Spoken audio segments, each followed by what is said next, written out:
Hunter. Okay, so now the session is being recorded. Welcome aboard to part 2 of our 2-part critical phenomenology seminar. And in part 1, we covered mostly about self and otherness, or self and alterity. And I exposed you to some concepts. We had a really robust conversation, despite the fact that we were a small group. We'll be missing Aishwarya today because Aishwarya suddenly fell sick. And she said, Aishwarya, Kathy is the young lady who was doing dinner while she was. I remember. I remember. So she wrote to me, she said, I'm very sad, Dr. Bell. And here's the reason why, because I've been throwing up and all that, because I picked up some kind of a virus or whatever she must have picked up. Hopefully she's going to be fine, and she'll survey the recording once we send the recording to her. So we'll be missing her presence today. Despite the fact that she was not into research per se, she really had some good thoughts and ideas that she openly shared with us. And of course, Ume is here too. And like Ume was saying, that even though we are not all of us researchers, and I think Sandeep is doing some research in some way, shape, or form, right, Sandeep?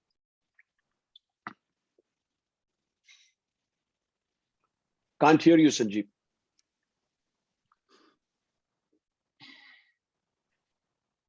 I am doing my doctorate on executive coaching. There you go. Yeah. So I'm just exploring all the methodologies. Basically, I'm looking at qualitative research only. So wonderful, wonderful. As you know, that's my expertise, and so that's where I can have some input for you and hopefully some suggestions, etc. And I know Swakshadeep is also doing his doctorate, right, Swakshadeep? Yes, yeah. Okay, and where are you pursuing your doctorate, Swakshadeep? I'm doing it from Victoria University of Wellington in New Zealand. Oh, you're doing it in New Zealand, but you're doing it right now, it's all remote? Right now it's online because New Zealand borders are closed. So. Okay.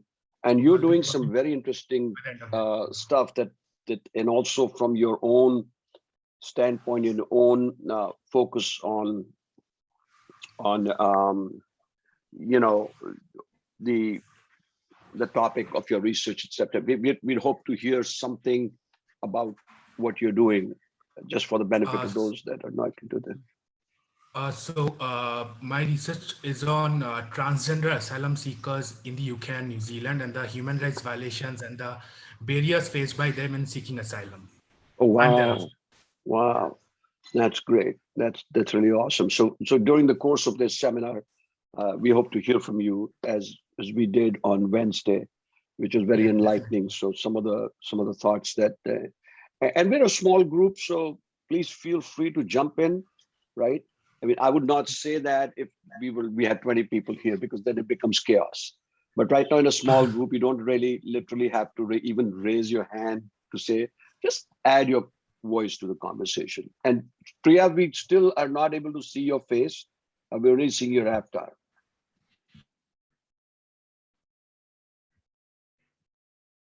Okay. All right. Just she'll probably working on the video. All right. So here's where I think this can be a very, very controversial topic: objectification. All right. So what I wanted to do was, as is very customary for me to do, is to ask you what you think about objectification. When you hear the expression objectification, what jumps out in your mind? And also that's part one. And part two, I would also like to hear from you, if you're, of course, a woman, how your experiences have been of being objectified. Okay.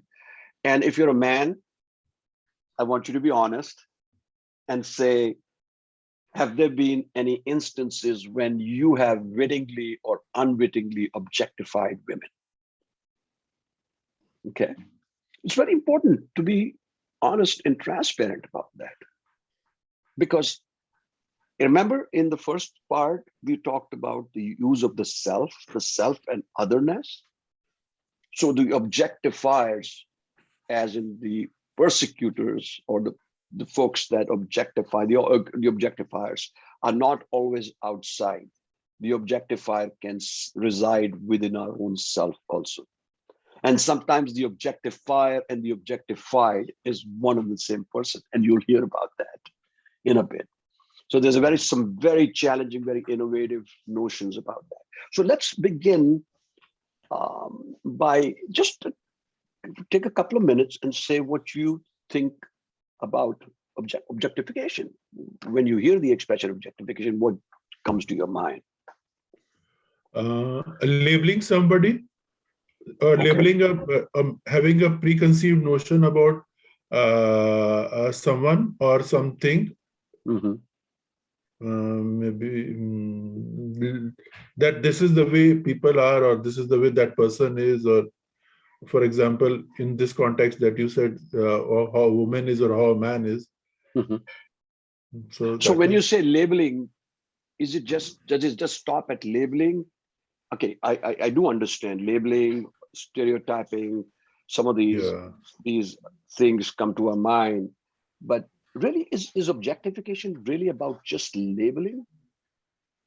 Or is it even about labeling? Or is it something far deeper than that? Could it even be? Sorry. Go ahead. Sorry. I don't think objectification is just about labeling. I think objectification goes way beyond just labeling and stereotyping. Objectification is something, I think, by definition, objectification would be comparing a person or a group of people to an object. Mm-hmm. So, like by objectification, I feel like what we mean is like comparing certain behavioral traits of a particular group of people or a person, or certain, like aspects of a person or like a group of people to objects. Uh-huh. So that's what I get from objectification, or like, yeah. I mean, there can be types of objectification as well. So, yeah. Very good. So, Ume, did you want to say something about that? I was just broadening it, sir, a little bit more. Like as others in the group said, labeling and stereotyping is a part of it.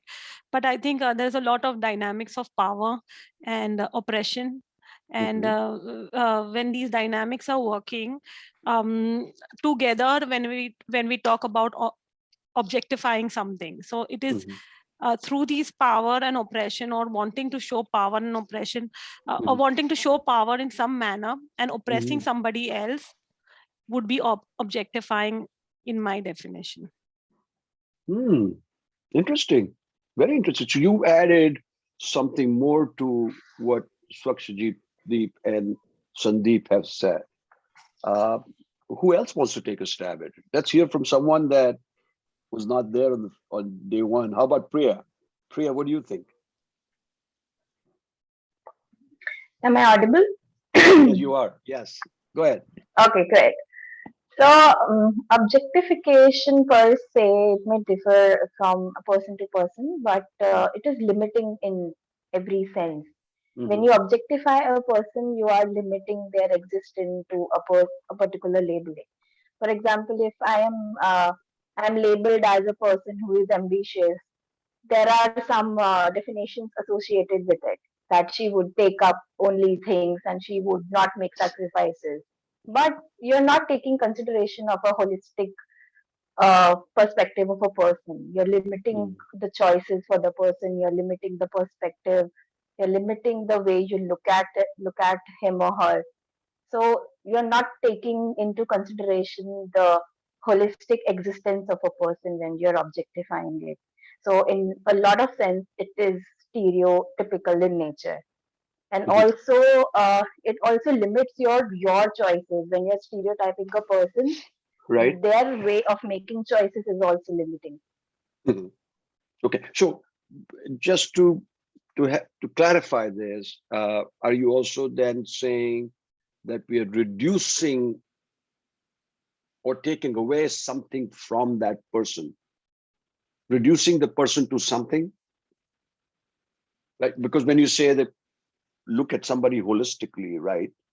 So look at not just the person's body, but also how the person is, the personality, how the person comes across, the other attributes of the person, but we just narrow those down to, let's say, I'm just saying, taking an example, to simply physicality.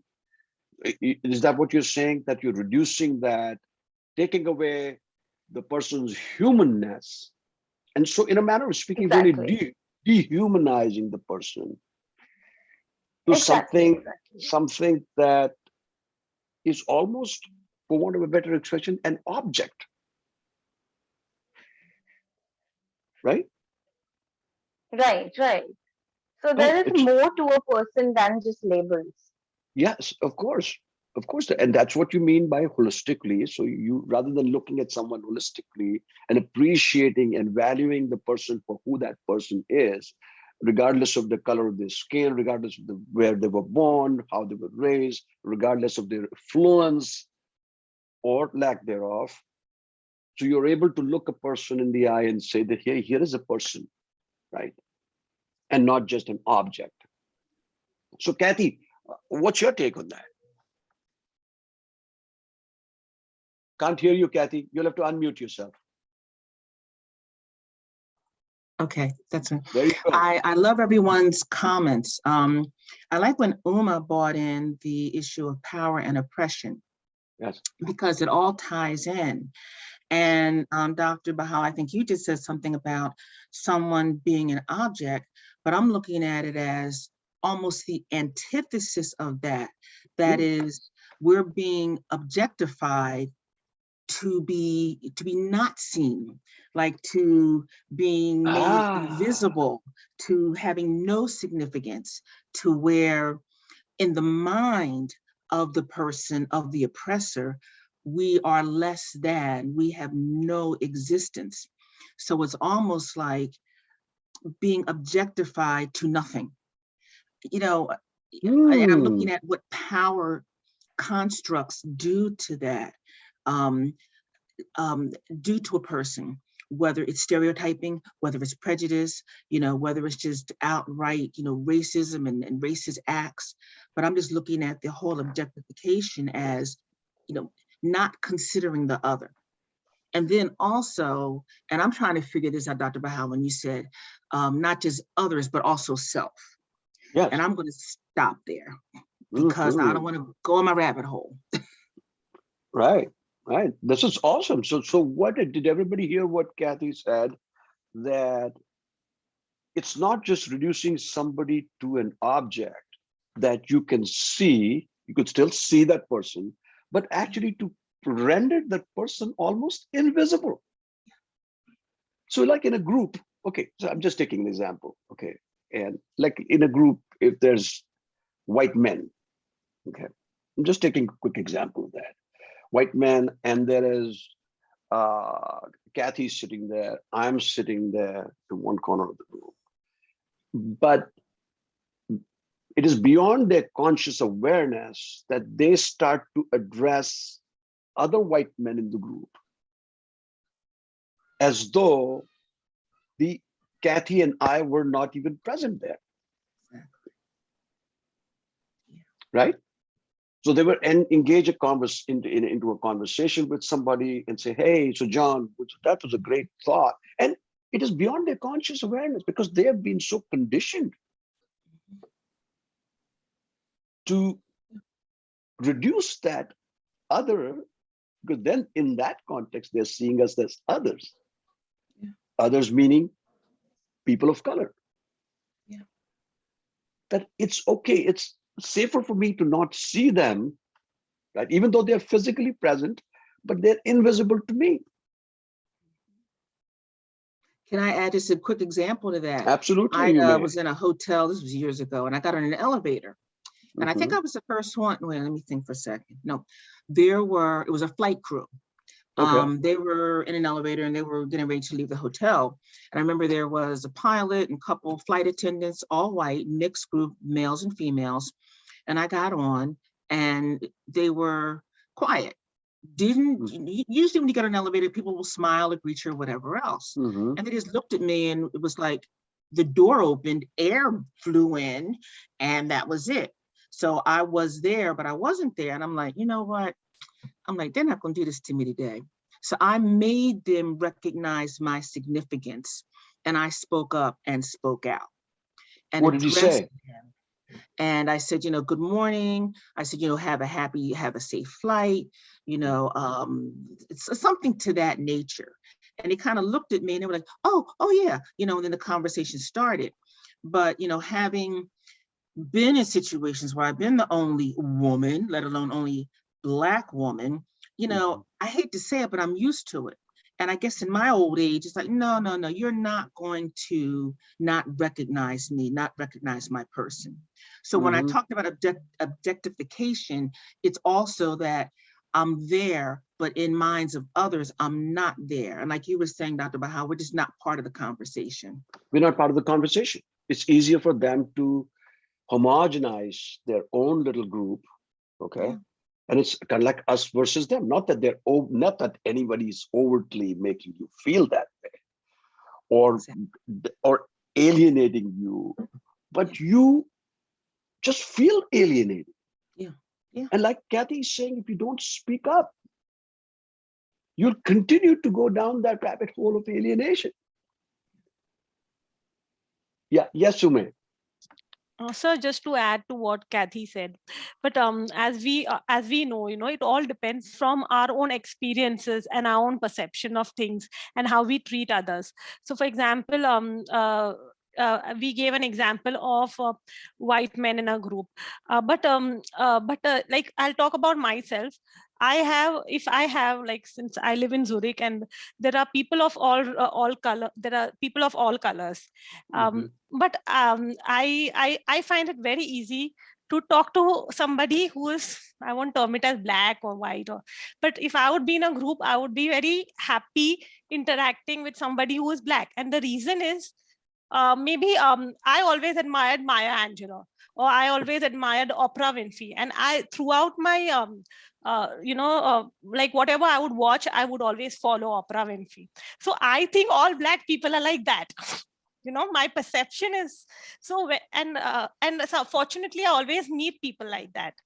So in that manner, so it all bends from a perception of what kind of people we met. And this is maybe positive objectification for me, because of my experience. But someone who's had a negative experience will have a negative objectification for the same. Right. I don't know whether very, very interesting. Yeah. And we'll talk about that positive. I want to put the positive right at the far end of the web seminar, so that everybody can remember that there is something positive also, that there's something totally benign about objectification. We are going to go, and guys, it's a small group. So I hope I have your permission to become a bit permissive, okay? A bit open about many things that we're going to be talking about. Okay, and if it's sensitive to somebody, I'm not going to apologize, because this is a part of learning together. All right, and so, but you can just mentally shut yourself out if you say, "What the hell is Dr. Bell talking about today?" But by not talking about all of that, actually, he's doing a disservice, I think, to the academia community, and to us learners together, right? We have to be able to open out and have these conversations openly, because there are not too many spaces in which you can be yourself all the time. So this is a safe space. We're trying to actually have everybody chip in and contribute to the developing conversation. So all of this stuff is really good. You've shared some nice ideas and thoughts about it. Now, some of my slides that I'm going to show you are going to be heavily populated. Now, if you're in a very small iPhone or an iPad and you're not able to read each and every word, don't worry about it. I'll read some of that stuff, and others who have a bigger screen can read, and so you can follow along. But focus more on hearing what we're saying, right? If you're not able to read something, okay, because it's too small or not quite legible. So let's just go to the first slide. So what I did was, I have here, okay, just give me a second. I'm trying to, okay. So here is here's something that's going to be very interesting to you. And this is, I would encourage all of you to read the work of Sandra Bartke. I think that's what it, 1990. And she has just done some phenomenal work on this, especially, and she starts more, her focus has been more on sexual identification or sexual objectification. So we are going to take that from that. So when I say SO up here is sexual objectification. So Sandra Bartke, 1990, describes a time where she was made a victim of sexual objectification. So it's a fine spring day, and I'll read some parts of it, so just so we can have some fun with this. And with an utter lack of self-consciousness, I'm bouncing down the street. She's going out, right? Having fun. She's in a good mood, maybe singing to herself, looking at the trees, looking at the people walking by, just being herself, okay? Being who she is, bringing all of her senses to that moment, right? Being in that moment. She's bouncing down the street. Suddenly I hear men's voices. Catcalls and whistles fill the air.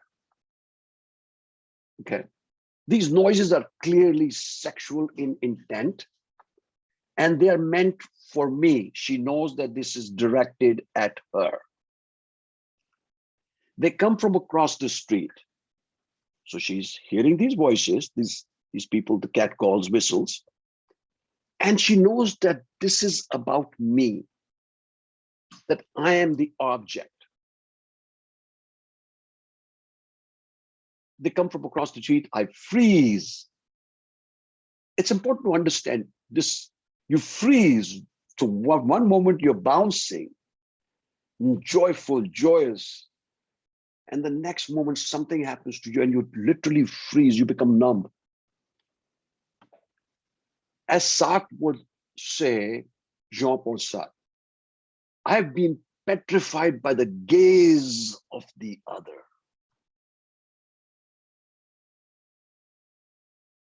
Other meaning these men who are using this catcalls. My face flushes and my motions become stiff and self-conscious. Suddenly, from being herself, she becomes conscious of herself. The body which only a moment before I inhabited with such ease now floods my consciousness. Now, which was not even thinking about her body, thinking about her appearance, thinking about the physicality. Now all of that rushes in. And she becomes highly self-conscious. Have you ever been in a situation, even as a younger person, when you became suddenly self-conscious? When either somebody said something to you or looked at you with a quizzical gaze, and you become really uncomfortable, right? So with such ease now floods back on, I've been made into an object. While it is true that for these men, I'm nothing but, let us say, a nice piece of a bleep bleep, right? There is more involved in this encounter than this mere fragmented perception of me.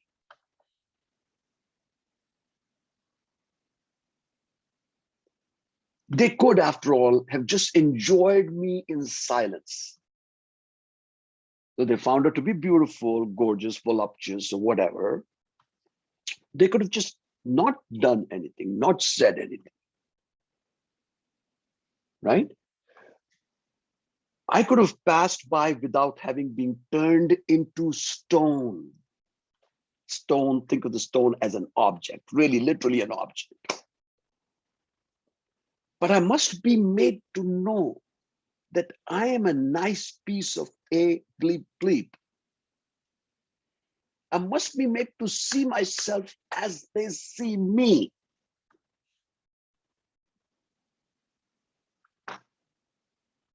I thought this was an incredibly powerful personal account. So when we were talking about the self and the other, and she's, by the way, big in the feminist movement, and also from the standpoint of critical phenomenology. She's one of the major authors and contemporary writers on that. Now, notice how she uses herself, her agency, her own personal experience to illuminate the construct of objectification. And even though in this case, it is sexual objectification. But she's also talking about, she's just not totally talking about sexual identification. She's also talking about objectification and its other nuances. So I would like to pause and just ask, what stirred up for you when you read this?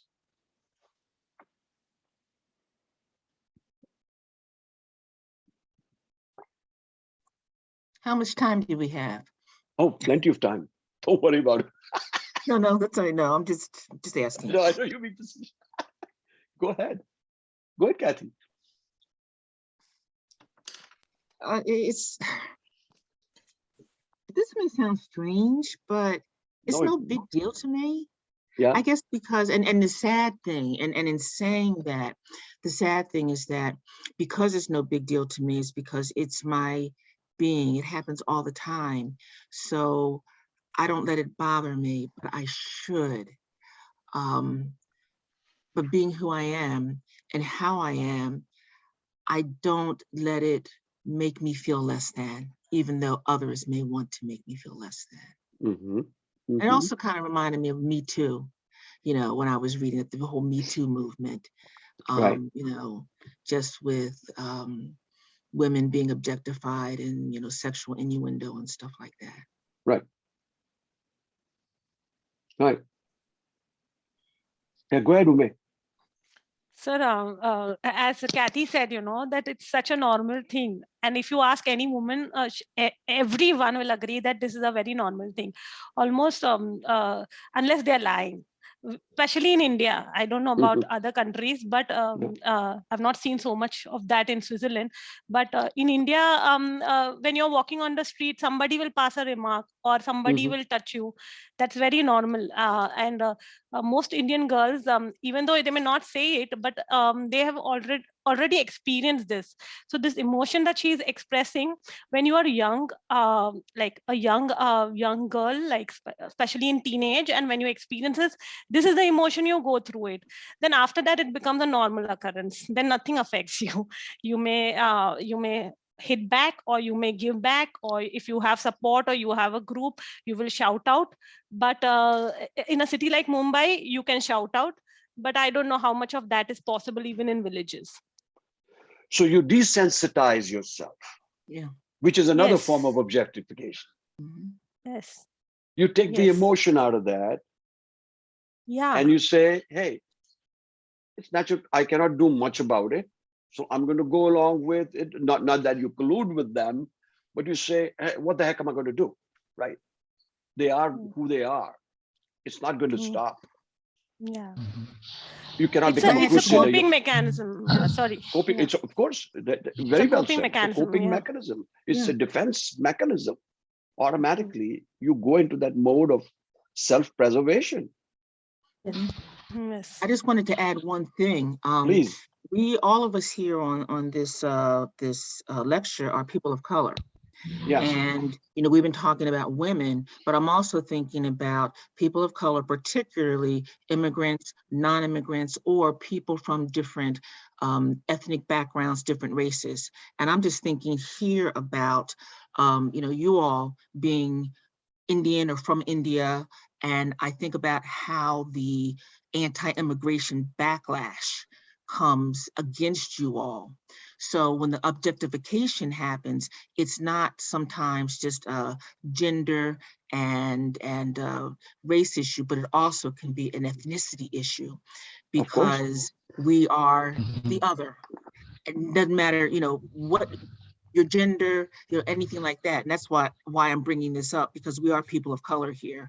And I did want to include the gentleman, because this is something that I see here in this country across the board. So that's all I wanted to add. Interesting. Uh, Swakshapdeep? I think whatever was said by other people in the group, I think it's sad that how we have sort of normalized this, and Yeah. and I would say it's not just related, just limited to women, but I think limited to all marginalized communities. Yes. And Yes. uh, like there are so many accounts of like trans people facing the same issue. Even when I go out, I face the same issue, like of people like looking at me with weird gaze, like sometimes objectifying me, like like and all that stuff. And I think the important point raised by Kathy is like how sort of gender, like race and ethnicity sort of interacts or intersects. So yeah, I think so, especially as a person of color in the West, because I've lived in the West for a considerable amount of time. I lived in the UK. So I think, and also like from my travel experiences in like Eastern Europe specifically, where like majority of the population is white, I think like it goes beyond just objectification. I think like there can be certain sort of racial slurs, abuse and all that stuff, because like I faced it when I was in Montenegro. I was traveling in Montenegro, and I faced the same issue. Like I was called like even though I'm not Pakistani, I was called like oh like degrading Paki, and like and there I could see, because like a lot of people due to my sort of beard and everything, a lot of people perceive me to Muslim. So there I could see the like the interaction of like, or the intersection of like ethnicity and like race and also gender, because it's not just like so That's great. So I'm going to introduce somebody who's also one of my students who's just jumped into the group, Komal Rana. So Komal, you want to say hi to everybody? Thank you so much, sir. Thank you so Yeah. much. You were And missing hi, in everybody. action on Wednesday. Yes, sir. I was quite busy with something else, which it skipped my mind that I had this session to attend. But no worries, I can just go to the recordings. You know that I never leave your sessions. Oh my goodness. Oh my goodness. You're really raising me to that plateau. Yes, sir. But just everybody know that Komal has been my student and been helping her, mentoring her. And she has just gotten acceptance to 3 or 4 major Australian universities for a That's right. master's in counseling. And now she In is education. No, sir. In education. I'm sorry, master's in education, because she wants to pursue a PhD, right? Under my wing down the road, hopefully, right?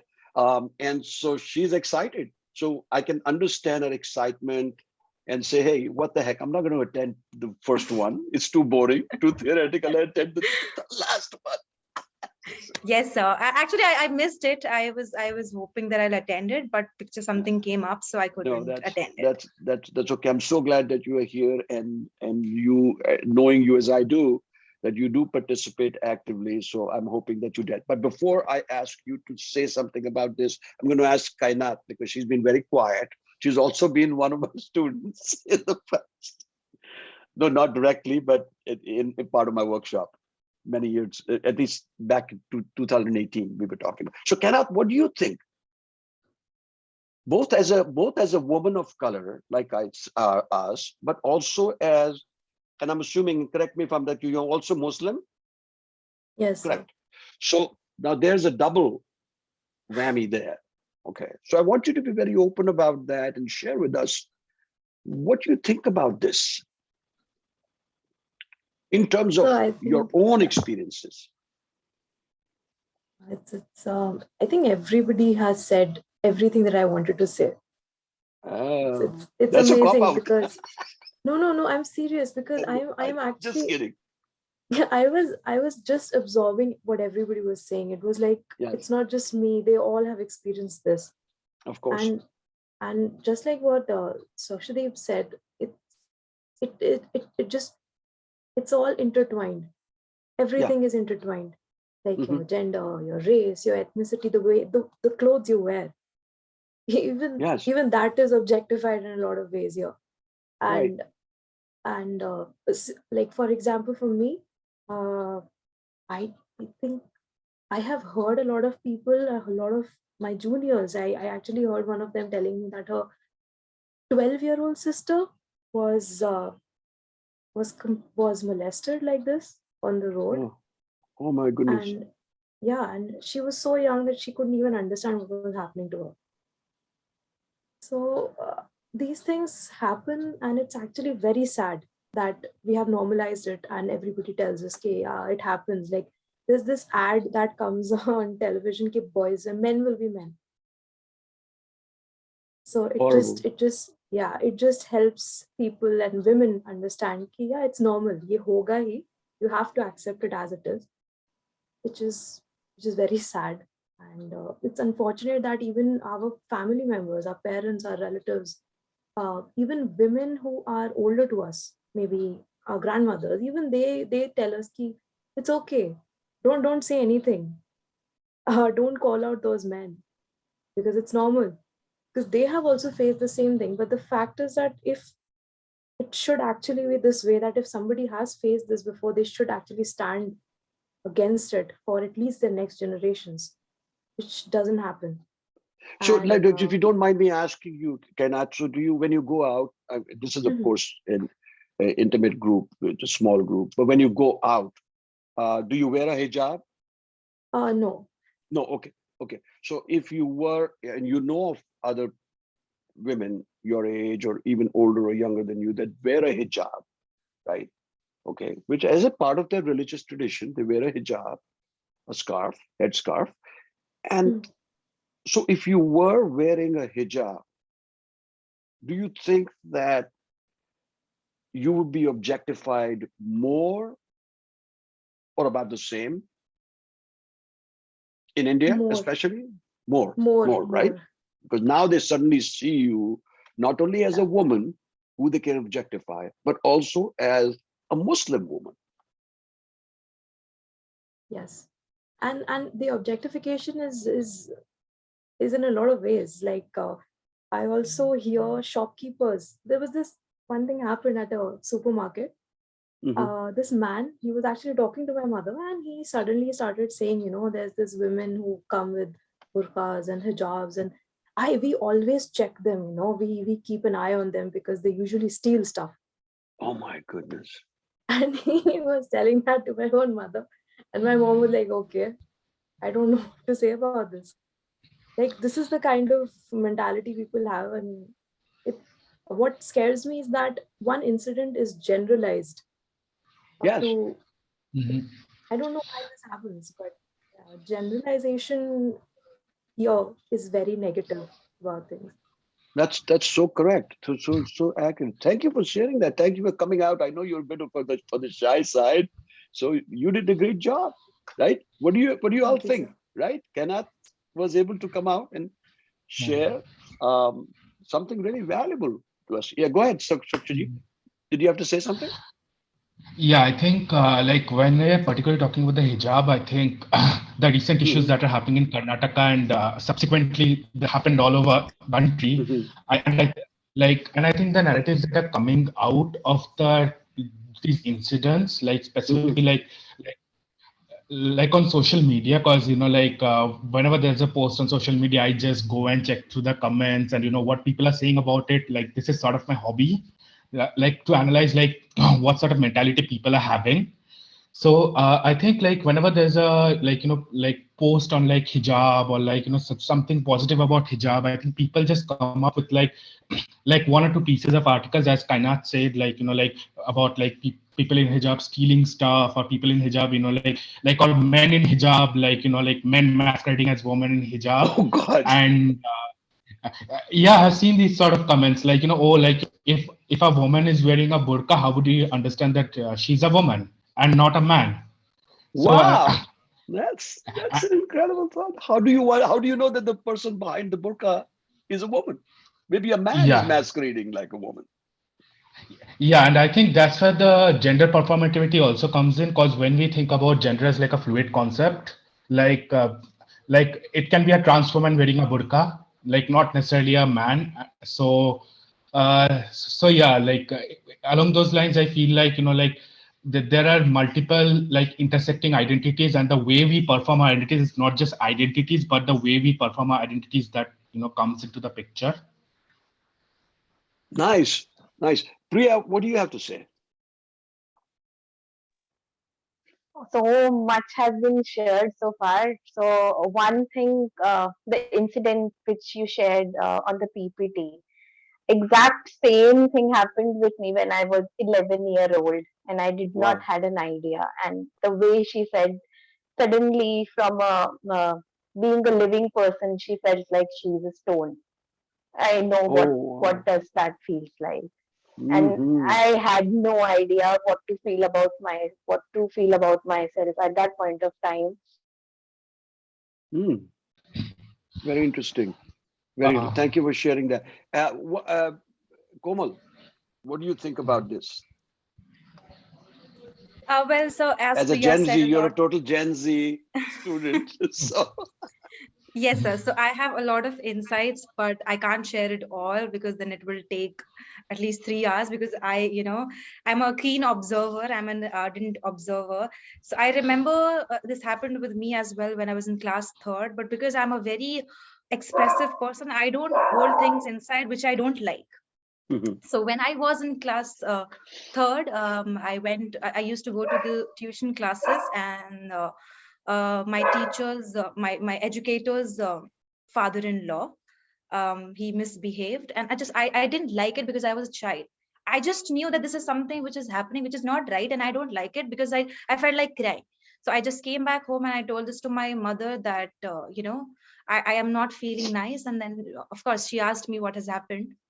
Then I told her the actions, whatever he tried doing with me. And then of course my mother took up this case, and then she went up to this educator, and she asked that if you dare to do this again with my daughter, I'll have to go to the police station. And all of those things happened. It has happened once, and I've had an interaction with a lot of people, with my closed ones, where they have realized when when they started reading about these things. So I think each and every women, and not just women, I don't want to generalize, because then I will be desensitizing it. But I'm in a phase in my life where I just feel that it's a people thing now, Mm. because we can't say that it just happens with women. That's why I said in the first place that I don't want to sound insensitive towards women. But I think I have had an interaction with a lot of boys as well. So I think it has become a people thing. What is right and what is wrong, what are your moral ethics and what is your moral compass, it comes down to the people's thing. So I know, and I also believe that gender is a flawed concept. I know that it gives you Mm. identity. I think it's very important to understand the anatomy, because gender gives you identity. I understand that, but on what Wow. basis? There are no set patterns. Mhm. I know it's like that. It's like how the religion and the culture started in the first place. People are coming up, identifying themselves with the identity. But I think there should be some parameters that should be defined. I know Mhm. putting yourself into some boxes is not right, but I think it is important to some extent, because then I think human mind is capable of not limiting, not creating a boundaries, and then it leads to destruction, as we can see what is happening right now in the world. So I think that it comes with every phase of life, in every sector and spectrum, if you call it that way.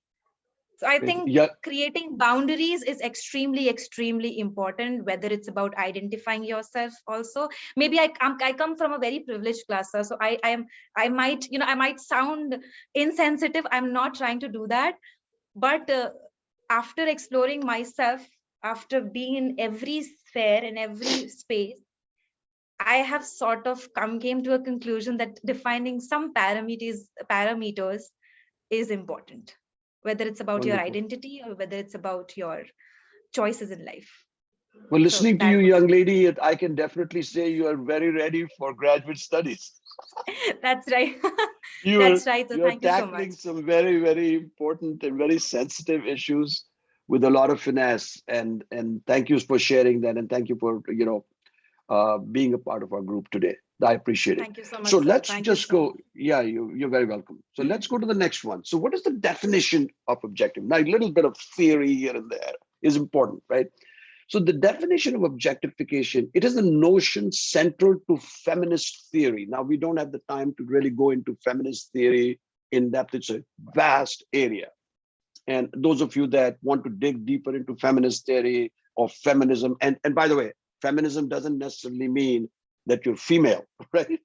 I'm a strong feminist, right? I have always been, sometimes before I entered into education, I did not even know that, I didn't know much about feminism, but I knew that I could identify with feminist theory, feminist ideology.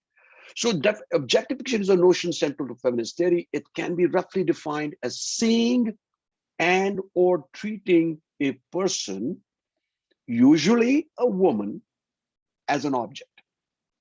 Now, this is the very conventional definition. A lot of nuance has now entered into this. A lot of different ways of looking at objectification have also happened, and we'll talk about that in a minute. As an object, in this entry, the focus is primarily, in our next couple of slides, the focus is primarily on SO, which is sexual objectification. Objectification occurring in the sexual realm. Martha Nussbaum has identified 7 features that are involved in the idea of treating a person as an object.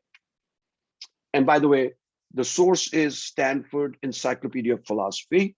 I have the link, then I'll share with you. But even if you just put in Stanford Encyclopedia of Philosophy into your Google, you'll come up with the link.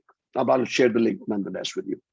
So it's important to define objectivity. Now, again, this objectification definition is specifically germane to sexual objectification and that identification that she's going with. So what are those constructs? What are the ideas that she's talking about? So the first one is instrumentality, the treatment of someone for the purpose of objectification, and for the objectified purposes, right? So you treat the person as an instrument, right? Not as a human, but as an instrument, right? The denial of autonomy. So you deny that person the right to be who or he or she is as a person. You deny their humanness. Okay? So you see them as lacking in autonomy and self-determination. Inertness, the treatment of a person as lacking in agency and perhaps also in activity. So you treat them as inert, that they don't have much to say, that they're mostly there as spectators, they're mostly there as listeners in a group. And we are there as the ones that are going to be leading these conversations, while they can just sit there and spectate. Fungibility, the treatment of a person is interchangeable with other objects. So the moment you objectify, you know that whether you objectifying this person as such or objectifying the person in a different way, they can be interchanged. So in other words, to deny somebody that person's individuality, what makes Kathy special, if I focus on what makes Kathy special, and I'm able to transcend Kathy's physicality, Kathy's physical appearance, Kathy's skin color, Kathy's mannerisms or whatever. And if I interject Kathy as a whole person, then I'm not able to truly objectify Kathy. So I take all of those attributes away from her. And that's how I'm able to objectify her. So as Ume had or somebody had said about the wholeness, the holistic. So you deny somebody's holistic aspects and only focus on the one aspect which makes you want to objectify the person. So violability, the treatment of a person is lacking a boundary integration or boundary integrity. Ownership, the treatment of a person is something that is owned by another. Can be bought or sold just like a commodity. And then this brings me, Kathy, to the ancient days of slavery. Weren't people bought and sold in the village square?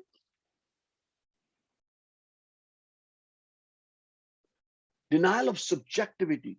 So if in order for me to objectify you, I need to deny your subjectivity, deny your emotions, deny your feelings, deny how the pathos there. I just feel you're like stone to me. You're like a rock. I can toss you around the way I want. And exchange one rock for another rock. The rock remains the rock.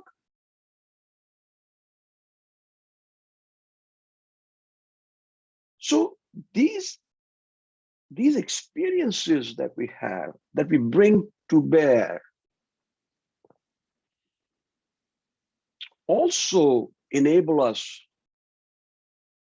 to form that object relations in our mind.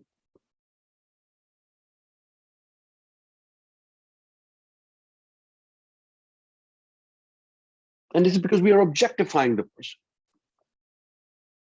Were we not taking into account all of this stuff? If I saw Priya as autonomous, self-determined, totally conscious of her agency, conscious of herself, the value that she brings and whatnot, I would probably not even think of objectifying her. Because then I'm introjecting, taking in Priya with all of her goodness. And also some of the other parts.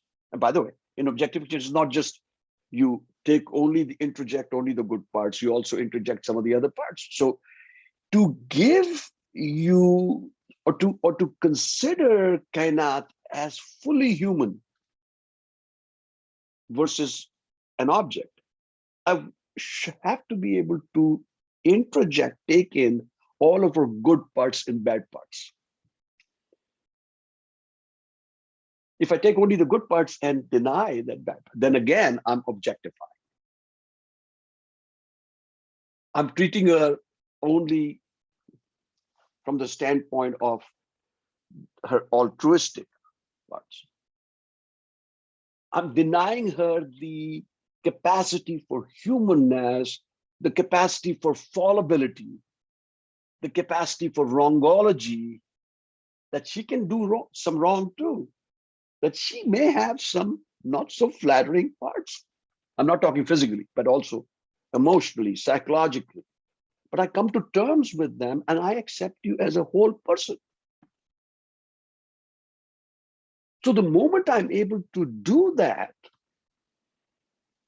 the thought of objectifying you will not even cross my mind. I will not need to fragment those pieces.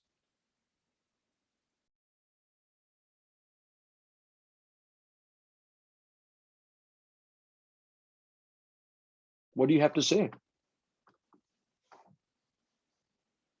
So this reminds me of how most girls in Indian culture, a lot of other cultures, are expected to be flawless in everything. Yeah, they have to be really nice. Exactly what you said. Only the good parts are seen and accepted. Yes. Yeah, they are not supposed to talk loudly. They're not supposed to laugh loudly. They're not supposed to say anything. Like they should have no critical thinking. They should not question anything. So it's exactly what happens. Like this is also a kind of objectification, which I never realized. Well, sure enough. And for Kathy's objectification, because Kathy may not know too much about this part. So I'll share this with you, Kathy, and for the rest of you who already are aware. Of course, things have now, it's a new generation, different generation. It's an emerging global economy, whatnot. But back in the day, and I'm talking about 35, 40 years ago, when I left India to come to the US, okay, people would come and, and I'm talking about matchmaking. So you have a daughter that's a teenager, and now she's coming into her adolescent years and becoming of age. They want to marry. So you would get these matches, right? You would have somebody bring a match, then another person bring a match, and they say, okay, so tell us about your daughter. Now, nobody's even seen the daughter. The daughter is not even in the picture. The parents are having a conversation with each other. So tell us about your daughter. This is the boy's side saying to the girl's side, can you tell us a little about our daughter? Well, our daughter's, she's done her MA. She really speaks really well. She has got a job. She's got all that going for her. Oh, that's nice. What else can she do? As God be my judge, this is honest conversation. What else can she do? Okay, so what do you mean by that? Can she cook? Can she clean?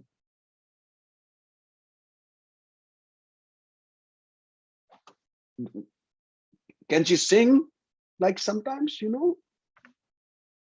because our boy is very fond of, songs and all that. Can she sing? Can she entertain him? How good is she with guests coming to the house? Can she entertain the guests? Honest to goodness, these conversations happen. Or is she going to be just sitting in front of the mirror, decking up, like Komal does all the time, right?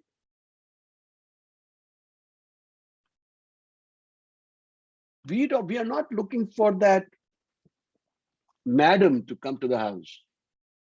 We're looking for somebody who can work hand in hand. As you know, our son is doing really well. He's an executive. And when he comes back home tired at the end of the day, he wants her to be fully present with him. Despite the fact that your daughter may have a job, they're not even figuring that into the picture. That she may have a job and she comes back tired too. But a boy is very tired at the end of the day. And your girl, is your daughter going to be able to get along with my wife, as in her future mother-in-law? Or are they going to have fights? Kathy, I'm just giving you an example. And then at the end of it, and I'm saying, now things have changed now, but that even the social evils still exist. But back in the day, the conversation would quietly then come to not so much as what are you going to give as dowry, but so what else are you going to offering your girl? And of course, the girl's side knows that what they're referring to, what they're alluding to, as in a refrigerator, a bed, car. I'm not kidding you, Kathy. These conversations are real. Tell me if I'm wrong. No, you're correct. It reminds me informally what Black folks used to do here in this country. Yes. Way back in the day, 30s, 40s, 50s, because I would hear stories from my in-laws and from my grandparents, where so-and-so's son, parents were friends. And I guess the parents were grooming their children for the next generation. So mother would say, oh, my son is so-and-so and such and such. And another mother would say, well, my daughter is so-and-so and such and such, and have them meet. And it was almost the same thing. The questions did not get as deep as your questions because they were shown more in actions.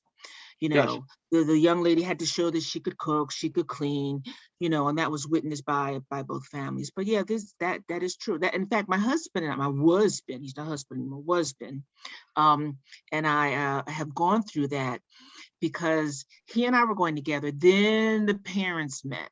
And when the parents meet, that's a signaling that something is going to happen. And then you get to those questions of what stock does she come from? What is her gene pool like? You know, those types of things. So, oh my God. yeah. God, don't even get me Yeah. started on the cast. The cast.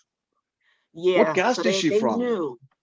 The parents knew that they did not want a daughter-in-law who would just be slacking, Right. even though she was working full time. She was expected to raise the children and, you know, do everything. And you know, these were the gender roles that were set up then. But yeah, that was very very traditional. Yeah, and it is just such a social evil. And what worse form can it take than this, when you're objectifying the future bride totally? And so the objectifier can ask all those questions, but the other side cannot ask those questions and say, well, you're talking about my girl. What about your son? What can he do? Can he cook? Sometimes my daughter can be sick too. She's going to go to work full time. We have educated her. Is he going to be able to get along with us? Or is it all about him? You can't even have those conversations, because guess what? That's where they'll say, okay, bye-bye. Yeah. We'll see somebody else. These people are too yet means they're too outspoken for us. I just wanted to add one other thing. Please. Even the men are objectified, because, you know, as you're saying, you know, what attributes does the woman bring as far as household and so forth? Well, the men are objectified. Can he hold a job? What type of job does he have? Can he support a family? You know, where is he mentally? Is he educated? You know, so all of that comes in. So both become objectified in terms of being that fit for the parents. Right. Ume, what do you think?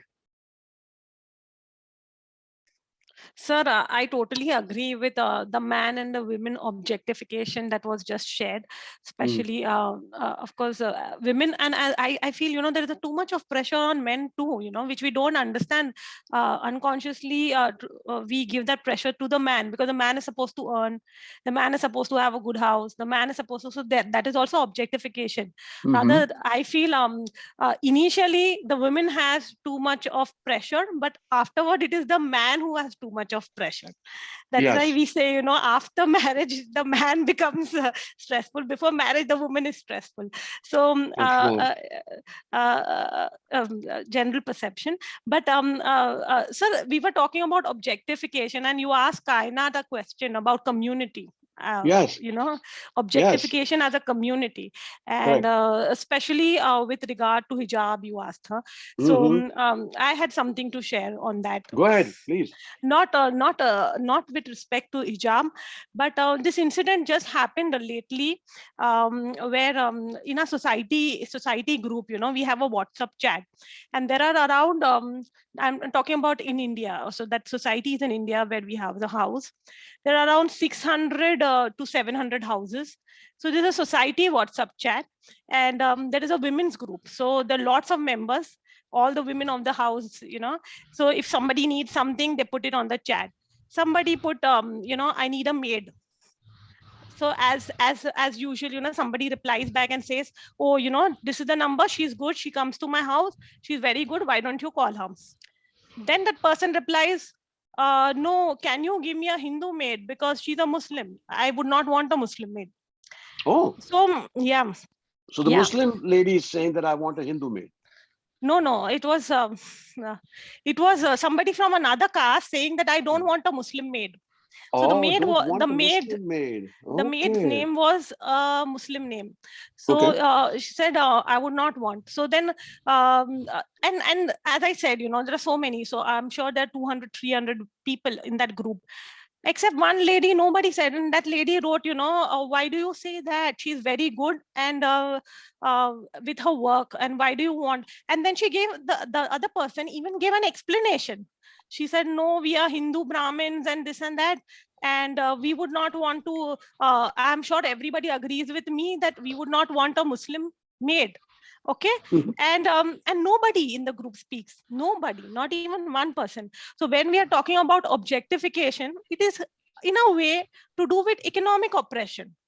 Of course. Because what you are doing is you are not giving chance to a particular community to grow. And then you say they're backward. But the fact is the society doesn't allow you to grow. They don't give you opportunities. They will put you down at every, they don't give you equal opportunity. And here I'm talking about the most educated people, because I'm talking about a society that I live in. So we have families that are very educated. That's like they have all the facilities and they are the ones. So this is a conversation. So I'm not saying everybody have that view, but the fact that people don't speak out against it also shows that somehow they are not ready to even say something against it. That's what it is, a classic form of collusion. It's easier to collude with the objectifier. It's easier to collude with the oppressor than to rise up and say something. Yes. So I'd rather just keep quiet and not say anything and become invisible in the group.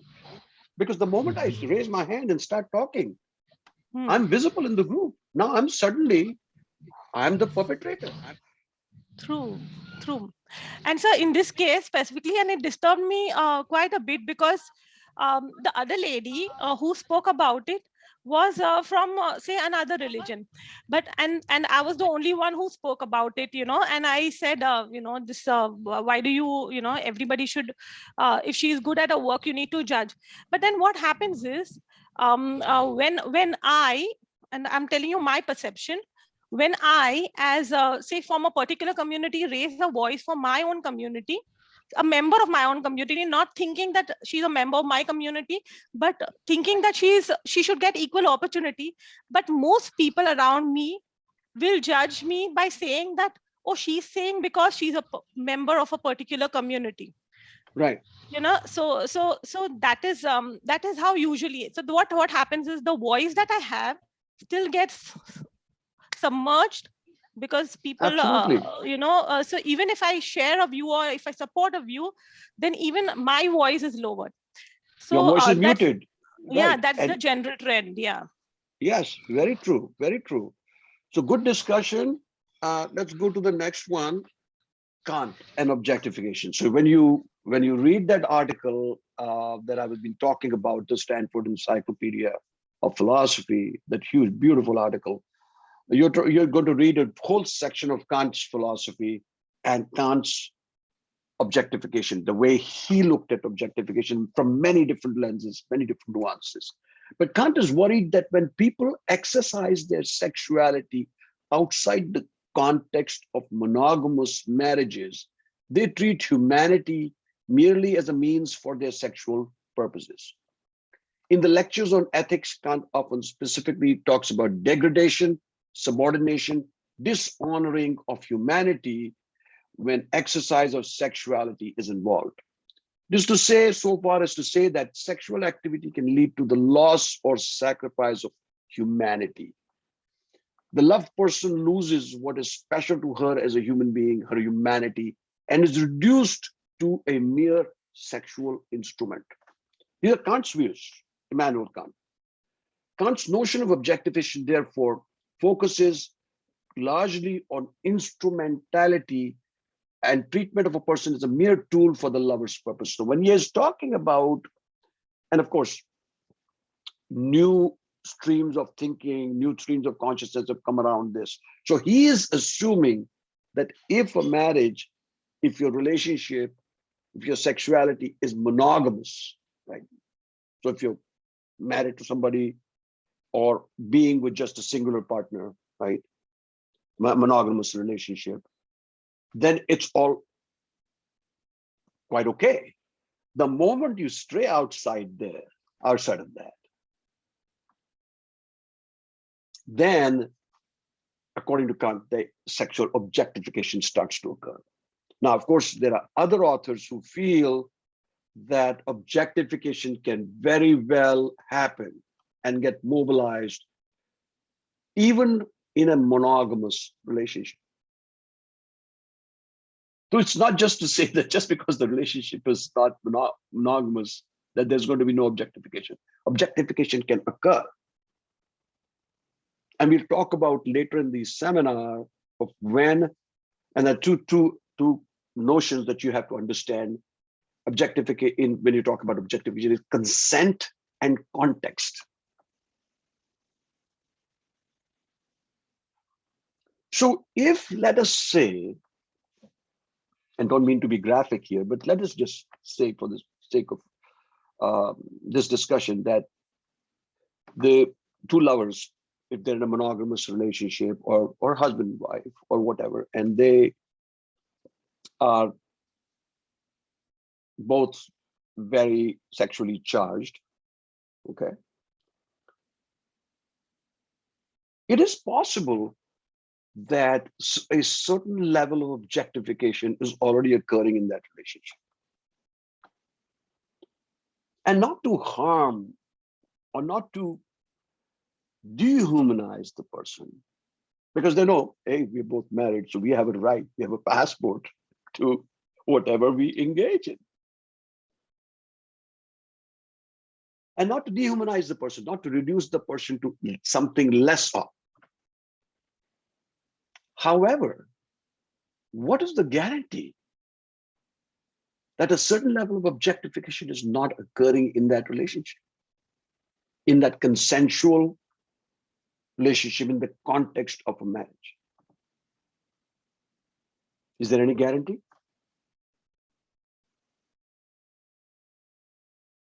Unless somebody speaks up and says, you know what, I find this more energizing or more titillating to me sexually if in my mind I see you or certain parts of you as an object.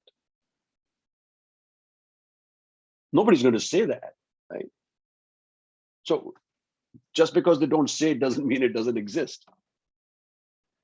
But Kant's notion was so he's taking a very simplistic, in my opinion, notion of that, that the moment it becomes multiple partners, polygamy, as they say, right?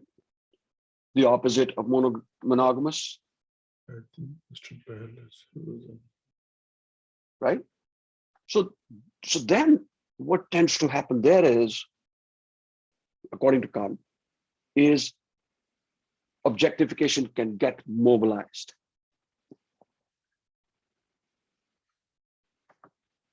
All right?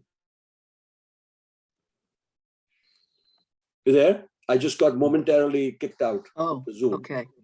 yeah. Can you hear me? Yes. Yes. Yeah. Okay. Yeah. Go ahead. So, Yes. so what did you think about that? Let me just share my screen again. My screen got messed up there. Share. Okay. Can everybody see it? Yeah. I'm back. Mm-hmm. Can you see my screen? Yes. Yes. Yes, we can see. Okay, great. Okay, so these are very complex notions. It's not as easy as we think. There's just not one side of objectification that we need to look at. There are so many different aspects of objectification. Yeah. You know, he looks at objectification, Kant looks at objectification from the standpoint of prostitution. He looks at objectification from the standpoint of concubinage, right? Pornography. And some authors will say that is virulent. That what mobilizes, like for instance, pornography, that's what mobilizes objectification. But then there are other authors that are saying that it's perfectly natural. You can never truly treat a human being as an object. That's another stream of thinking. So they're saying that it's totally okay. Like in advertising, for objectification to occur, in media, they'll show all these voluptuous women. They show their parts of the women that are titillating to the audience, or even in photos, you'll see they're getting dressed up and reveal parts of their bodies. So media is full of that. But in order to be able to really truly understand this, I think that we really dig deep into that article, and especially look at the links. Kathy, this will be really useful for your study also. If you look at the links there that take you to other papers and stuff, Yes.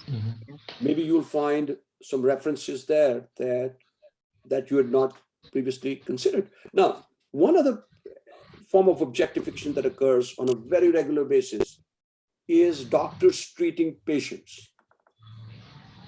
Okay? So, in order for them to be able to do their jobs as physicians, as doctors, my own daughter is a physician, so I know that she's dealing with this day in and day out, the people dying, young kids dying on her watch. She's an oncologist. And if she becomes too personally and emotionally vested in each and every one of those patients, she could never be able to do the job. So she has to sort of sometimes objectify, not to dehumanize, but objectify her role, objectifying what she does in her profession, so that she can actually do her job. So that would not be considered objectification to harm somebody, right?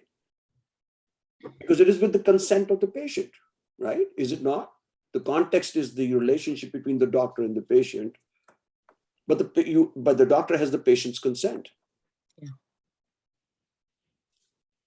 Can I add something here? When you talk about objectification with doctors and patients, I mean, I think of how many doctors, and I'm talking doctors and Black people or people of color, they have their own biases where they think certain things about the other.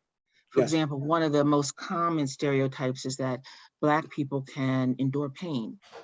So when you have that doctor-patient relationship, the doctor is objectifying the patient because they've already made assumptions that, well, Black people can, endure pain better, or Black people, the reason why they have this disease or that disease is because they don't eat the proper diet, those types of things. Correct. So I understand what you said about your daughter, because you have to be objective, and that's why you have to objectify when treating a patient, but it also can go the other way where the objectification is subjective.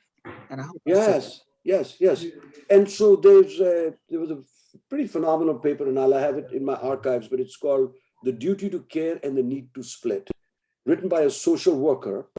Okay, and she is a social worker / developmental psychologist in UK. I forget her name now, but incredible article in which she says how, in order to be able to do your job, you need to split off those parts of yourself, or you just will not be able to function. I mean, I remember when my daughter first became a physician, she would come back home and cry all the time. She would get so attached to a certain patient. And she said, "Dad, somebody died on my watch today. It was such a lovely person. I never expected. One moment they were smiling, the next moment they were gone." So the important thing here to understand is that objectification is not always virulent. It is not always toxic. There are certain times when objectification does occur, unbeknownst to us. And when we look deep inside and see, was there any harm being done there? We can certainly say there was no harm being done there. I mean, that's the way I had to, in order to be able to talk about something, discuss something, I have to objectify it. Right? So, and they talk about this, especially there's a discussion there, and some really nice examples. I think Martha Nussbaum was taken in that article on consensual sex. Okay.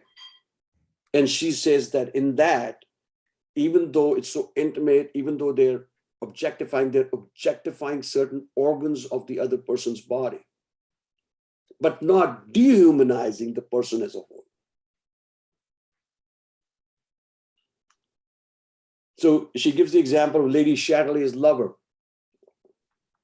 You know, that famous book, which was also became a movie, incredible movie, in which they had such great love and respect and reverence for each other, but they were also deeply objectifying certain parts of each other, parts of each other's anatomy. So one could argue that it is objectification, but on the other hand, there was no harm. It was consensual and it was within the context of their relationship. So that's why I said the context and consent are very, very important. And if you recall in the earlier one, it is without the permission.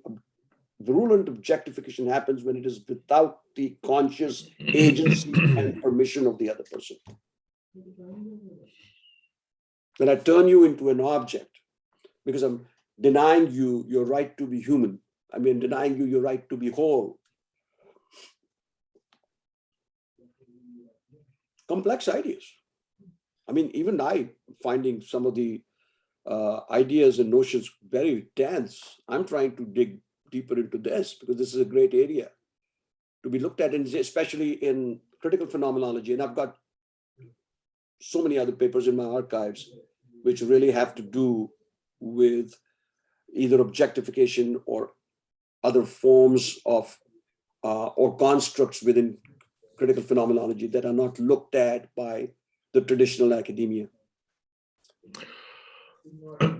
Actually, can I share something?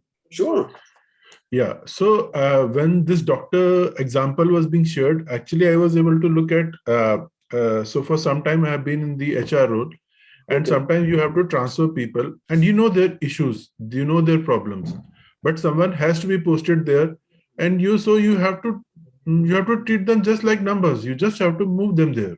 Mm-hmm. You know, there are so many decisions that you have to take, which you when you have to, for example, do the performance rating, you have to rank people. And when ranking people, it's so challenging. Some days are so distressing, but ultimately you have to do it. You have to treat them as simple numbers. You just cannot. So I can relate to this as a context. It was so challenging for me in that role to deal with my emotions, because even when all these discussions were happening, my first pressure was on my heart. And so sometimes when you're dealing with such situations, it becomes when you as a human being are not able to treat them as object, but you are forced to treat. So I can relate to the point that context becomes very, very important, actually. Yeah. Yes, context is very, very important. In what context is it happening, and whether, and especially context and consent. Consent, yeah. Right. Now, in your case, when you're letting go somebody, when you're firing someone, right? I mean, clearly you don't have their consent. They don't want to be fired, right? Yeah. But so that could be a gray area. Yeah. Right? But for you to be able to do your job as an HR professional, you have to cut yourself out from the emotion there. Yes. I mean, yes, you can feel bad. You can be even go as far as being helpful, send them to the outplacement service, make sure that they're okay, right? Without becoming their therapist, obviously. But so some areas are very gray, whether it's objectifying or just doing your job. Priya, you have a question? Priya, your hand is up.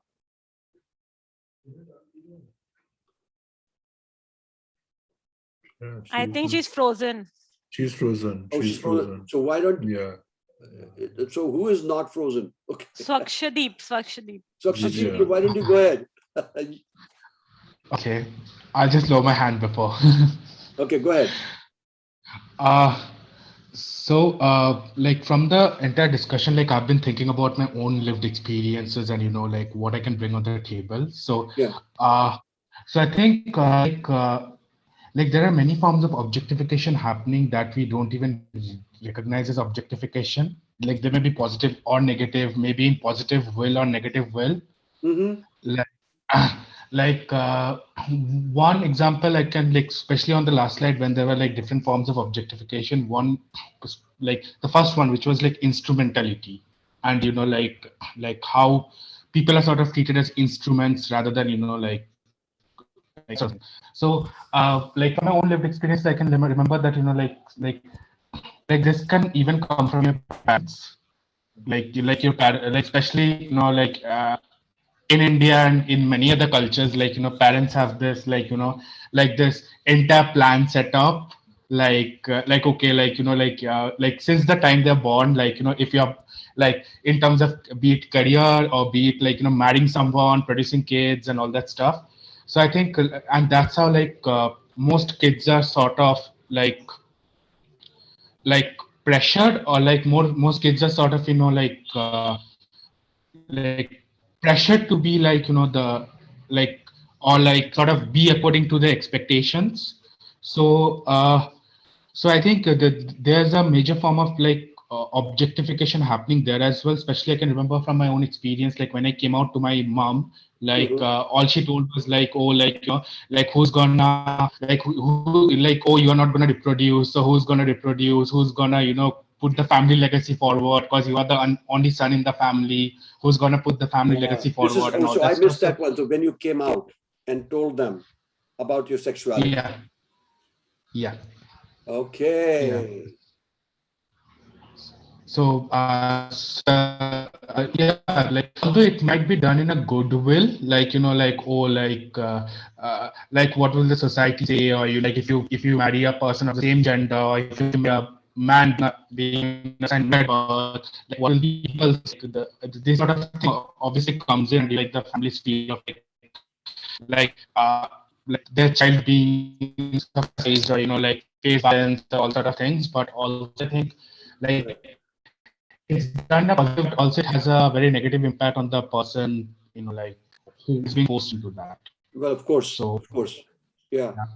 Well, thank you for sharing that, and your intimate detail about your life. I really appreciate that. I sort of knew that you were in that area, that's what your focus was, but I didn't want to put you on the spot. I wanted you to share of your own volition, which makes it all the more meaningful for us. So thank you for sharing that. Anybody else would like to say something about this before we move on? Yes. Yes, go ahead, Priya. Yes, I have something to share. Now you're unfrozen. So go ahead. Oh no, I was there all the time. I was kicked out of the meeting twice. Today I don't know why. This is the first time in so many years that Zoom has been freezing up. Yes, it's freezing and people are being thrown out. I don't know. I don't know why. Maybe there was a glitch in the system or something. I suppose so. Okay, go ahead. Okay, so I want to share 3 instances as a part of my practice as a psychotherapist. Yes. So as when you said that there is a context to it. So when we're talking about context, yes, we have to keep ourselves in an objective place, so as to we give a person a non-judgmental space where they can share the intimate of their details, so that we can find a place in therapy and growth eventually. So yes, when I enter the room, I have to keep my biases outside so that I'm able to be a help of a person who is sharing very intimate details which might be conflicting to me at some point of time. But at that point of time, I have to perform as a psychotherapist. So yes, objectification here is for me leaving all the noise behind and leaving my biases behind so that I'm able to function well and to be of any help as a psychotherapist. Right. Another instance of intersectionality and how layered this thing, objectification, is that there was one instance from a case I was dealing. So a couple who came for relationship counseling shared that earlier the way our sexual relationships are good. We gel in with together. It is energizing, as you mentioned. But I'm not liking the fact that she is sometimes more expressive than I am. And the more we spoke about it, he mentioned that I'm not used to women being more expressive in that scenario. Oh. And that is coming from a deep rooted feeling that sex is something done to women and they should be the passive ones, not the active ones. And it is so deep rooted, then even if he liked her sexual expression, but he was taken aback by her, how can she be more expressive and uh, being there and express herself in so many different manners. So that was one part of it, that even if the consent and the context is there, there are some deep rooted biases people carry and they bring these into situations like these. Third instance is a similar one. It was also regarding the couple counseling. That one person who was about to get married, they were dating for a year or so, and they had a good relationship. They were compatible. The chemistry was good. Everything, uh, the value system, they spoke a lot. So it was 1.5 year of dating. After that, they decided to get married. But one instance challenged his decision that the lady I'm going to get married to is not virgin. And when Wait, in wait. our What did he discussions, say? and I was trying to He go back, wanted to have somebody who was a virgin? yes, Oh, he okay. was going to change his decision just because she wasn't. He found out that she is not virgin. She must have shared it out of confidence of Oh out of my goodness. one after 1.5 years of dating that I am not this. So yeah, you should be Oh, okay with this. I don't think this should be a problem anymore. And this was so big for that guy that he decided to change his decision and for getting married just only on the basis of this detail. And he was conflicted about his feelings and then his decision and whatever the conflicts and the things he was going on. And he mentioned, and when I spoke to him, that aren't you objectifying her existence only to this minimal detail where it is coming from? So after various sessions, it was we found out that he had some perception that only one person is made for another and this is something exclusive, shouldn't be shared. Why are you objectifying her to one thing? Can't she meet some more people before you? How does she know that you are the only one made for her? Where is it coming from? How do you know if you two are the pieces of a puzzle? Do you have any barcode, or does she have any barcode on her forehead that you are only the one made for her? How do you find out that? Then if you cannot, there is no such thing. You only find these things out, the compatibility and how you two are good for each other in a relationship. These things should not be exclusive like these. When he found out that yes, he was objectifying her entire existence to just this tiny detail, he was able to pass this detail and come to a That was conclusion. Yes, that I was was. very, very nice to share from your practice as a psychotherapist. It's such an important thing that even in a relationship which seems to be going perfectly well and they were going to tie the knot in a manner of speaking, then they want to share before they get married, Kathy, they want to share with each other whatever their personal life has been. And she, out of her Right. innocence and out of her transparency, she's sharing with him, right, that she was whether she was in a relationship or whether it was a one-night stand or whatever, who cares? But she shared that she's no longer a virgin. Okay, she was being transparent. And then based on that, later, he sort of bows out of the relationship. He said, no, I cannot marry somebody because I believe in one person being for 1 month. I think I would like to add with regards to the second point. Go ahead. That yeah, I think like when it comes to like femininity per se, not just woman, but femininity is always seen to be like related to sort of like passiveness and like not speaking up. Like it's not just limited to women now, but it's sort of like a more generalized idea that masculinity is being aggressive and all that. Like masculinity is objectified as that, whereas femininity is objectified as like being passive, like not speaking up, like doing your own work sort of thing. So yeah, that's what I wanted to share. Great. I think I would like to share one thing here. I think there are certain natures of hormones, estrogen and testosterone. So the problem is, there are certain nature of estrogen and there are certain nature of testosterone as hormones.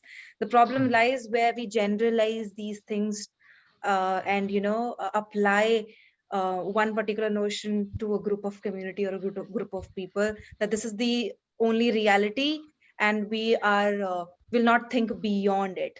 So that is where it becomes a problem, because I think passiveness and all passiveness and all those things that that were mentioned before, I think they are true to an extent when we talk about the nature of the hormones. But problem becomes the problem lies where you generalize it and apply it, as a generalized notion over someone. So I think the execution and not thinking beyond that is a problem. Right. So yeah, I agree with you. So in a manner, you're basically saying the same thing, that the moment you objectify that, okay, that's when the problem comes in. And you objectify that because you have in this case, the man had a preconceived notion that a woman who has already lost her virginity to another man is not the right partner for me. Okay. That now she's somehow debased now, right? That she's not somehow that person that I wanted to be with because she's been with somebody. So it's a very troubling notion. And Kathy, this is really, it's still, it's out there in India a lot. Yeah. Unfortunately, and I think in the West, it's probably there are other challenges, other different things that are happening.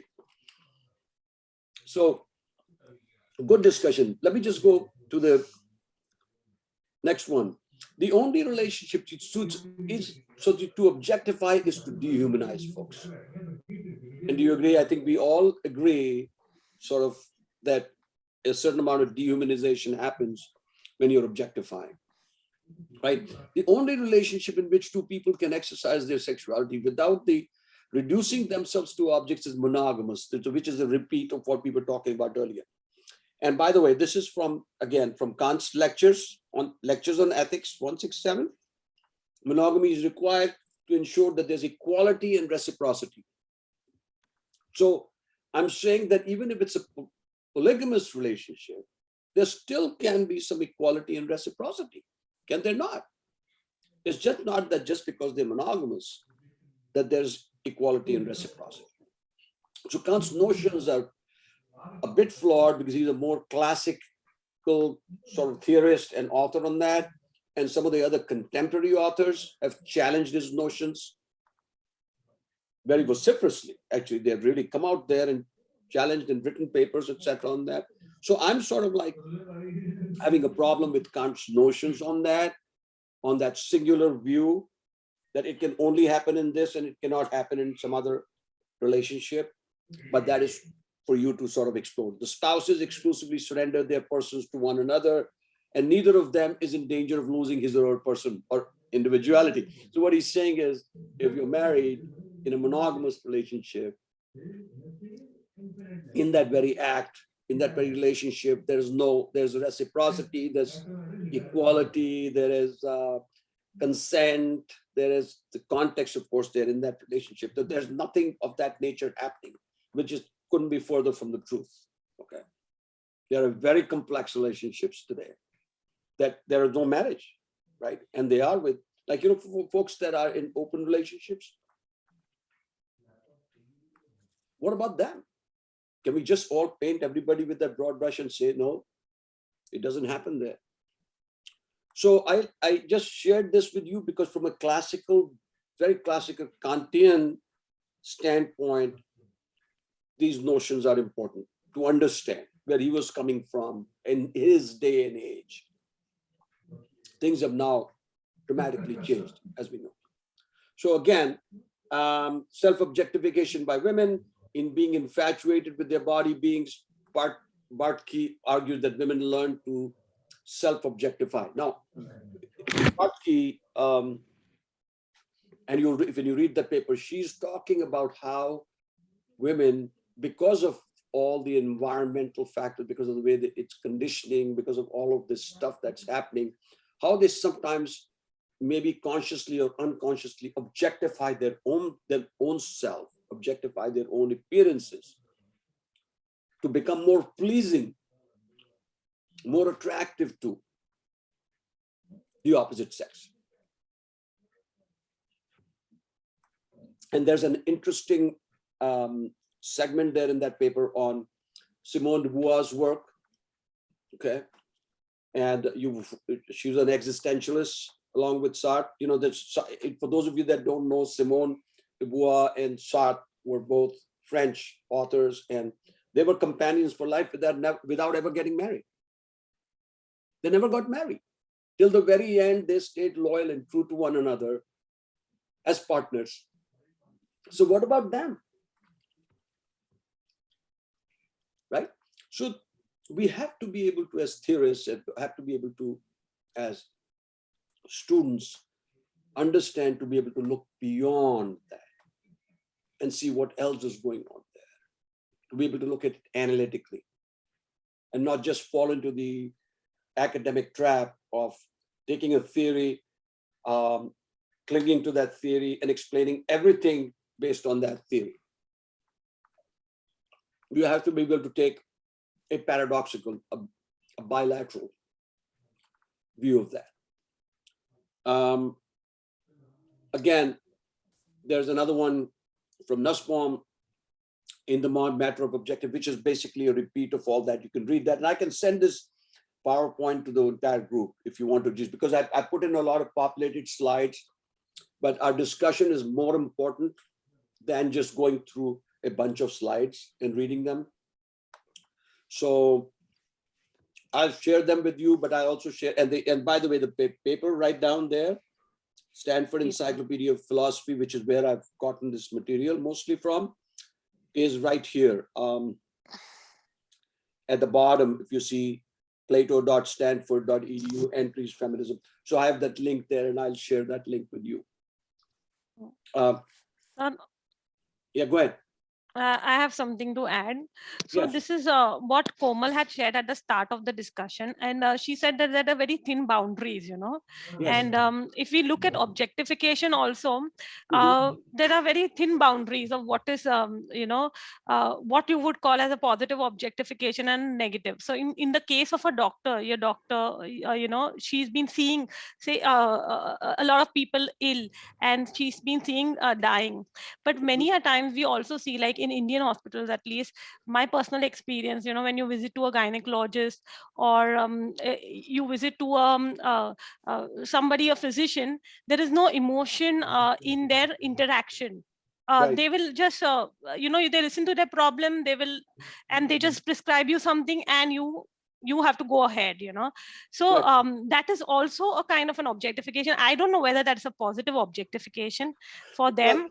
But then again, there is a very thin boundary, as Komal just said, you know. So how would we say, you know, is it good or bad? Because for me as a patient, it's not a good objectification, but maybe for them as a doctor, it could be a good objectification, because maybe they have so many clients and they want to cater to all of them in that 1 hour. Yeah, but the thing is, Ume, if the doctor gets too emotionally vested, too emotionally involved with you, your situation, he or she is not going to be able to do his job. He's not able to function. They cannot function. They have to detach themselves from that and become more objective. And becoming more objective doesn't mean you're dealing with objectivity or dealing with objectification in this case.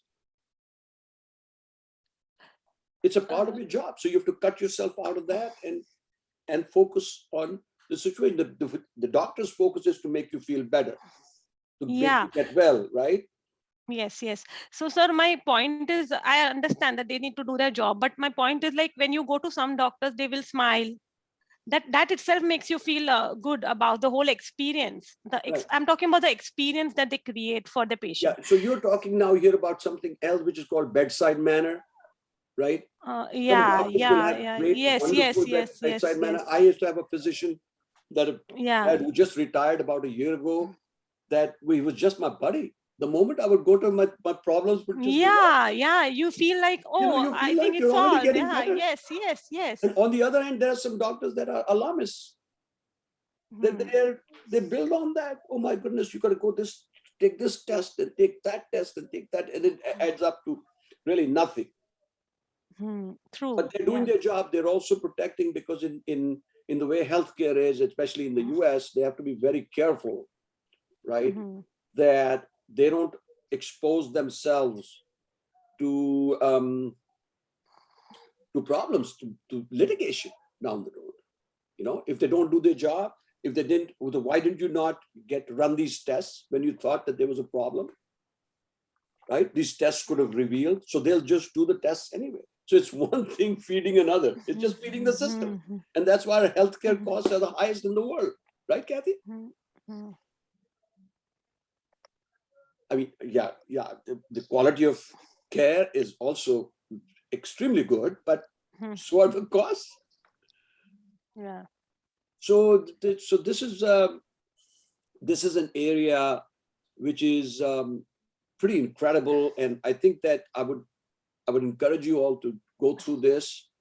I'm certainly digging more deeply into this area, and as I've been sharing this with you, a lot of thoughts, and as I'm hearing you, a lot of thoughts have been coming to my mind about what other forms of objectification can really take. So I would hope that you would spend some time and invest some energy into, and especially Kathy, because you're in the middle of your dissertation, I think that this could be something you could tie in somehow.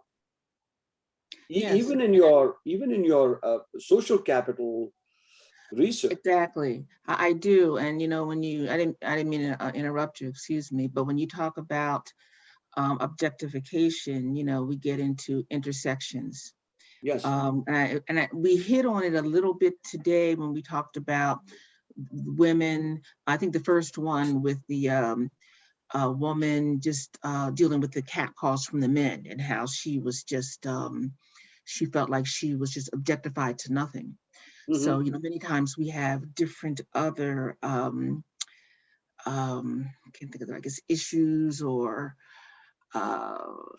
characteristics that come across. Right. With just not just her being a woman, it could be whether she was married or not, relationship. I mean, all of those things come in. For me in my study, what's coming in is objectification is part of the intersectionality that I'm dealing with racism, with classism, and with social capital. And I'm looking at it from the theme of mistreatment of Black bodies.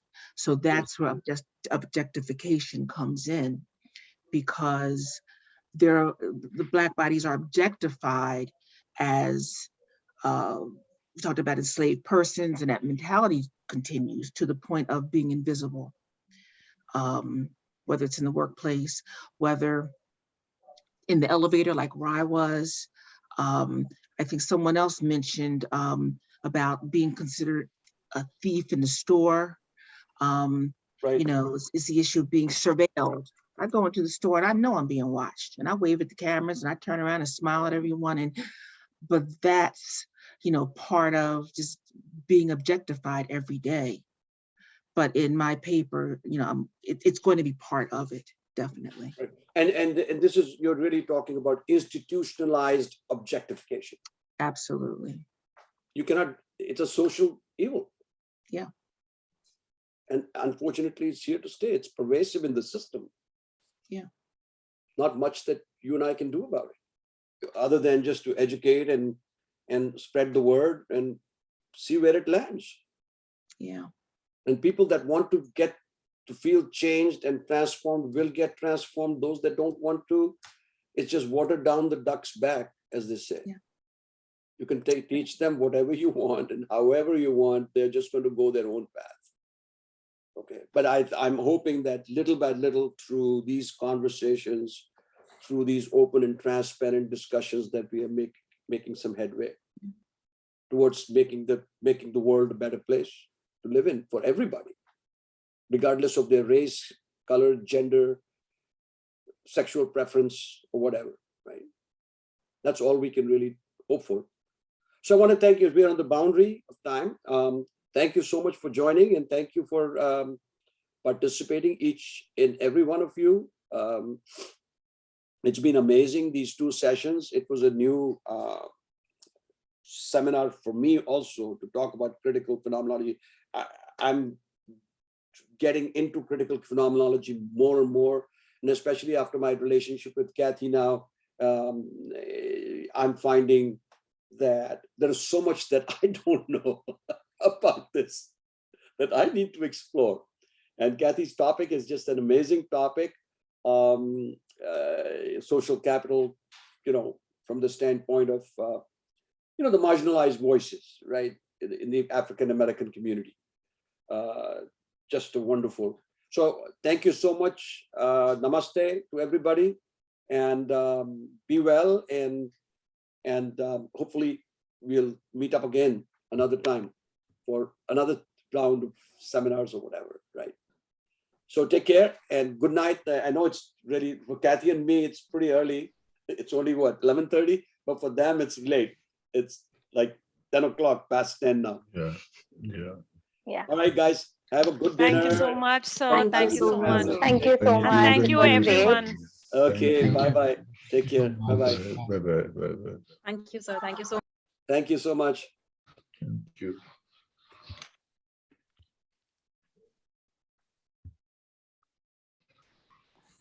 Sir, Yes? I think it was fabulous. Oh, I okay. don't know how Great. I don't know how the 2 hours passed, and I was just thinking, why are we ending? Like I was No. like, oh my god! What I'm really Oh, amazed now I about, need to. Ume, what I'm What? really amazed about is the passion with which you are entering. One would almost say, if people didn't know that you're not doing this, say, "Kya, PhD kar rahi hai ye?" I told you, I have seen almost all your videos. Thank you. Thank you. But yes, I do dream of doing it someday. I don't No, know you when. will. But You will. yeah, You know what? The thing is, when the time is right, okay, it'll all happen in good time. In Sanskrit they say sthan, kal, and patra. Sthan is the place, as you know. Kal is the time, and patra is the qualification. When all 3 are in confluence with each other, sthan, kal, and patra, it'll all come together, right? And I think I hope so. the ones that are doing their doctorates here will testify to that.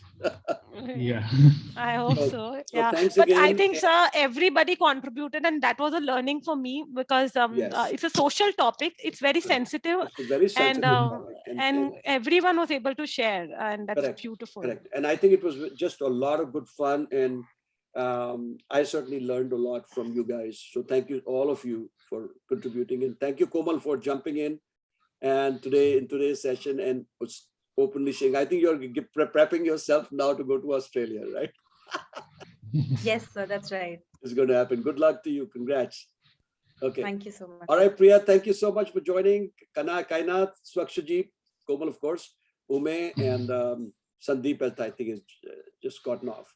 So good luck to you guys. Keep in touch. We are all connected on LinkedIn, so we'll have other opportunities, LinkedIn and WhatsApp. Yes, yes, yes, yes. So again, have a good night, and Yes. we'll connect soon. Okay. Yes. All right. Okay. Bye, Bye-bye. guys. Bye, sir. Bye. Bye. Bye. Bye, Thank you. everyone. Bye.